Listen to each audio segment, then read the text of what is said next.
সময়ের সাথে সাথে একটা মেয়ের সবকিছু পরিবর্তন হয়ে যায়। যে আমি আগে এক গ্লাস পানি ঢেলে খেতাম না, আর আমি আজকে মাছও বানাতে পারি, আর রান্না বান্না তো আছে। আজকে বান্ধবী আসছিল, বান্ধবীর জন্য বিরিয়ানি রান্না করেছিলাম। আসসালামু আলাইকুম everyone, welcome back to my new blog. কেমন আছেন সবাই? আশা রাখছি সবাই ভালো আছেন, আমরাও ভালো আছি আল্লাহ তাআলার অশেষ রহমতে, আলহামদুলিল্লাহ। আজকের সকালটা বাজার সদাই দিয়ে শুরু হয়েছিল। আমার হাজব্যান্ড অফিসে যাওয়ার আগে অনেকগুলো বাজার করে দিয়ে গিয়েছে। আর নর্মালি অন্যদিন থেকে বাজারের দিন কাজ একটু বেশি থাকে। আজকে সকাল সকালে ঘুম থেকে ওঠা হয়েছে, আর এখন তো বাজার সদাইগুলো বের করে নিচ্ছিলাম। ভিডিও শুরুতেই বলে নিচ্ছি যে যেখান থেকে আমার ব্লগ ভিডিওটি দেখতেছেন প্লিজ মনে করে একটি লাইক দিয়ে দিবেন, আর ভিডিও সম্পর্কে কোনো মতামত থাকলে অবশ্যই কমেন্ট করে জানাবেন। এখন দেখেন নিজের হাতে বাজার সদাই বের করতেছি, তারপর সবকিছু আবার জায়গায় জায়গায় রাখবো, রান্না বান্না করবো, সবকিছুই আমার হাতে।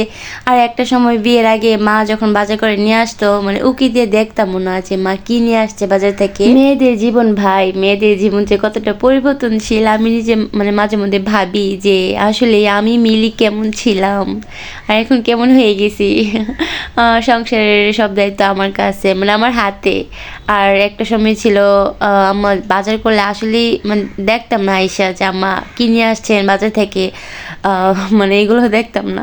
আর এখন তো সবকিছু নিজেই করি, ভাবলে আসলে খুবই অবাক লাগে। আর এই তো দেখেন আপনাদের মিলি আপু কিছুই পারতো না, কিছুই করতো না, আর এখন মাছও বানাতে পারে।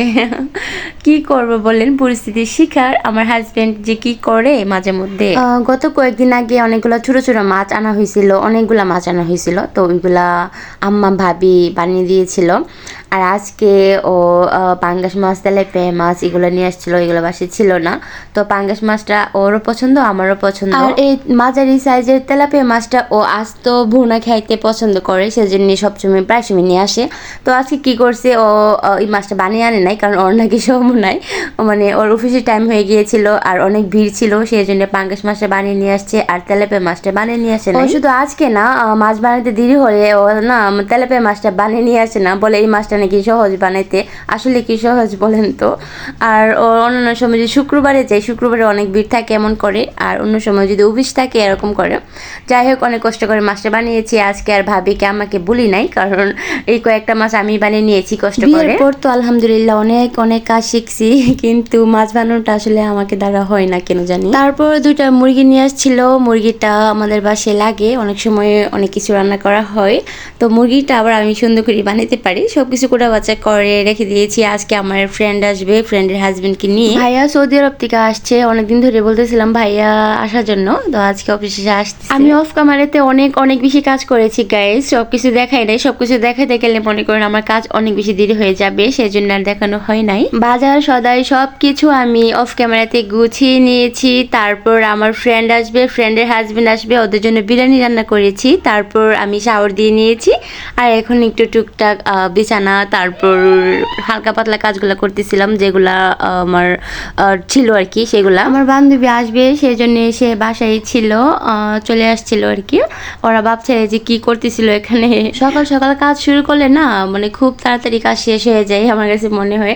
সকালে যদি ঘুম থেকে উঠতে উঠতে দেরি হয়ে যায়, তাহলে সারাদিন লেগে যায় কাজ করতে করতে, রান্না বান্না করতে করতে। আর আজকে আলহামদুলিল্লাহ খুব তাড়াতাড়ি সব কাজ শেষ হয়ে গিয়েছিল, কারণ আজকে তো খুব সকালে উঠে গিয়েছিলাম। বান্ধবী আসবে বলে কথা, সেজন্য খুশিতে খুব তাড়াতাড়ি সব কাজ শেষ করে ফেলেছি। আর এই তো আমি অফ ক্যামেরাতে সবকিছু রেডি করে নিয়েছিলাম, এখন আপনাদেরকে দেখাচ্ছি। এখানে আমার বিরিয়ানিটা রান্না করা হয়ে গিয়েছে অফ ক্যামেরাতে। এখানে সালাদও কেটে নিয়েছি, মানে সবকিছু রেডি, এখন জাস্ট ওরা আসার পালা, ওদের জন্য অপেক্ষা করতেছি।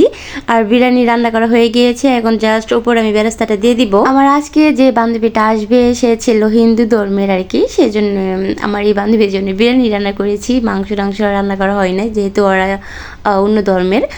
তো এখানে ভাইয়ের নাকি বিরিয়ানি অনেক পছন্দ, সেজন্য শর্টকাটে একটু বিরিয়ানি রান্না করেছিলাম, আর অল্প একটু ডিম ভুনা করেছিলাম আর কি।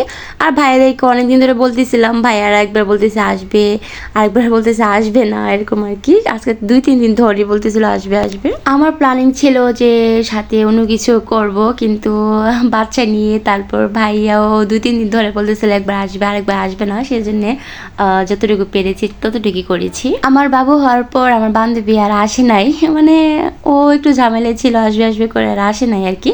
তো আজকে বাবুকে ফার্স্ট টাইম দেখলো, বাবুর জন্য সুন্দর একটা জামাও নিয়ে আসছিল, গেঞ্জি সেট। যাই হোক, ভাইয়েরা আসার পর কতক্ষণ গল্প গুজব করলাম। তো এখন তো দুপুরের টাইম হয়ে গিয়েছে, ওদেরকে খাবারটা আমি দিয়ে দিলাম।